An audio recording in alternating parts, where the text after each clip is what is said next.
KG 336 গ্রাম মাছটা 350 টাকা হ্যাঁ? এখান থেকে 250 টাকা ডিসকাউন্ট। মাছটা একটু ধরে দেখি। আর ধরে নিন ধরে টাকাটা মাছ কিনবে। আচ্ছা তাহলে কত হইলো এটা? এটা বলে 3750 হয় ডিসকাউন্ট দিয়া আপনি 3500 টাকা দাম হয়েছে। আচ্ছা 3500 তাহলে কাটেন বিসমিল্লাহ বলে। পদ্মার মাছ এটা না? আপনি ধরে নেন ধরে নেন। কাটাটা দিবেন বুঝছেন। মাস্টার ভিডিও বন্ধ করেন না, ডিম ছাড়া বাইরে মতো ডিম ছাড়া দেয়। বড় বড় এই যে মাছ ভিতরে দাঁড়ান আমি দেখাই দিই। দেখতেছি, আমি একটু দেখাচ্ছি আপনাদের। মাছের ডিম নাই, একটু ডিম নাই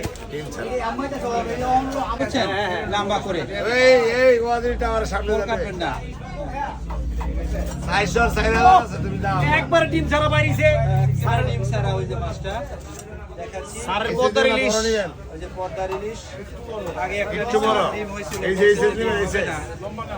তো বল ভালোই মাছ। লাগতেছে, কাটতেছে। এটা হলো রূপালী ইলিশ। হ্যাঁ কাটেন। এটা কেটে চলবে এটা? রাখতেছে। এই যে স্যার এটা চলবে। গালবোটা এখন মাছ খারাপ হবে না। এই যে একদম ভালো মাছ।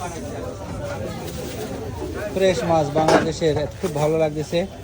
আমেরিকাতে কতদিন বসে যায়, এখানে 6 মাস 5 মাস নিউ ইয়র্ক থেকে যায় সেই মায়ামি ফ্লোরিডায়। Thank you.